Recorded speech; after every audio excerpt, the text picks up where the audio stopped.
Priscilla Presley reflects on the 40th anniversary of Elvis' death. We were gifted to.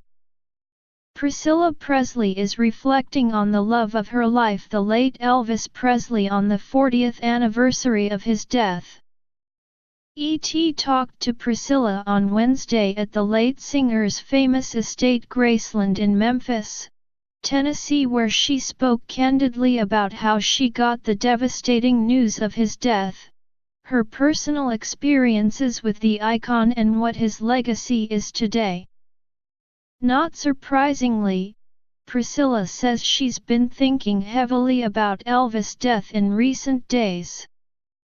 "I'm around so many fans coming in and doing some interviews, and it's a definite reminder of his passing, and of course, thinking about him at this particular time," Priscilla tells Nichelle Turner. "A devastating time for myself and of course, the world, to hear the news, and it's still unbelievable because he's so much a part of our lives, my life and my daughter's life and everyone around him. When we get together, we talk about it, and the impact it made, for myself, and for my cohorts, who of course knew Elvis so well. We never thought he'd pass. We just never, ever had that in our minds." Watch, Priscilla Presley opens up about spending teenage years with Elvis, says he never saw her without makeup. Priscilla, who was married to Elvis for 6 years before their divorce was finalized in 1973, recalls how she got the news that he had died from his longtime road manager, Joe Esposito. Elvis died on August 16, 1977, when he was found unresponsive in his bathroom at Graceland. He was 42 years old. "My sister and I were going out for an appointment and she stopped me in my feet as I was picking her up, and Dad called and said Joe Esposito was trying to reach you and try to talk to you," she shares. "The first thing I thought about was my daughter Lisa Marie Presley, because my daughter was visiting and was supposed to come home that day because school started, so I was trying to rush home. I think I ran every red light. I felt this urgency, so when I pulled into my driveway, my phone was ringing and I ran in and could hardly get the key in the door trying to get to the phone. And then it was Joe and he told me the news, and it was so devastating that I just went to my room and tried to contemplate how this happened, and what happened, and just stayed there until they sent a plane for me. They sent a jet to come, and going into that house and hearing all the people, especially his father, who I will, to this day, still remember him crying in such grief, howling that it still resonates, the loss and the impact." Priscilla says their daughter, Lisa Marie Presley, actually found out about her father's death before her. "It was funny.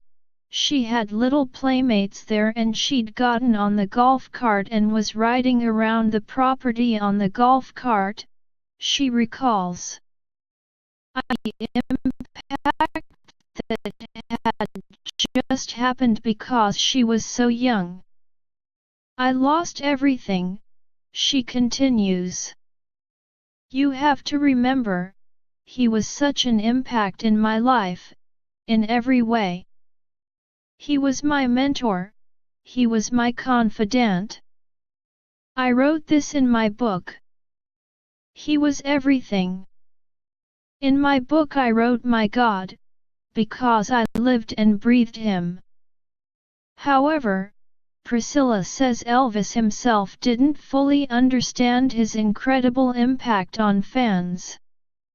"You know, Elvis was so very nervous when he would go on stage," she shares. And I didn't understand that because he'd been performing, you know, even before he stopped and did movies. He had stage fright that every show was a different show, he never got too comfortable. She also shares that keeping Graceland, which she calls Elvis' dream, was a way for her to deal with her grief. The estate still gets 600,000 visitors a year. I was told that we couldn't afford the taxes, income, and state, and that we should probably sell it, she recalls. I was very much alone in that decision because I said, there's no way we're going to do that. And they said that Elvis would be forgotten in 6 months. So, I then had to roll up my sleeves and go on a path of my own to start finding help to keep it. I guess my state of mind was not just survival, but to keep a promise.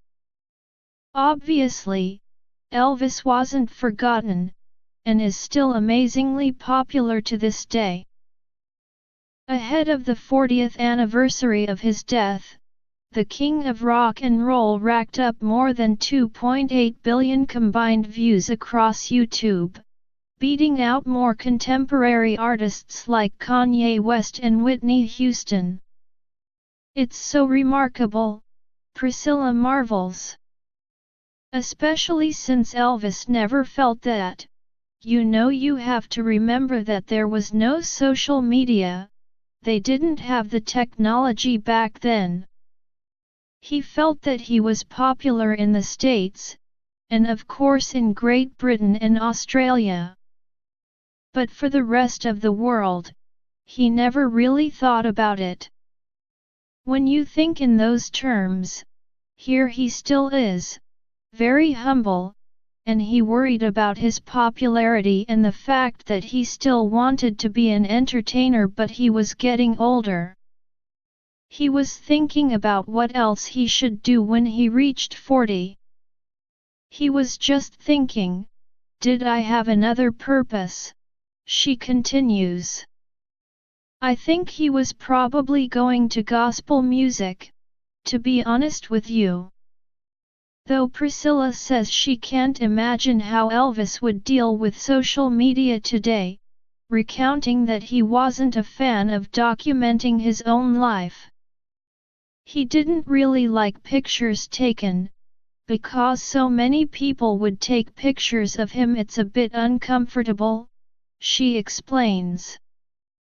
So, we didn't document our lives, we lived our lives. We didn't have social media, we didn't have selfies. I can't even imagine Elvis doing a selfie, it's just not like him. As for Elvis' legacy, Priscilla says it's the fact that he was able to stay true to himself despite his extraordinary fame. When you come here Graceland and you see everything that he accomplished, I think even when he was able to afford so much, he never lost who he was, she stresses. He was still God-fearing, he still loved to entertain. He was very, very generous. He was very authentic. What you see is what you got with Elvis.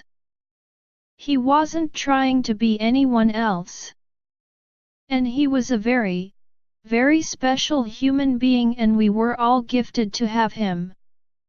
On Wednesday, Lisa Marie took her 8-year-old twin daughters, Harper and Finley Lockwood, and her 24-year-old son, Benjamin Kia, to Graceland to pay tribute to the late singer at a candlelight vigil with fans.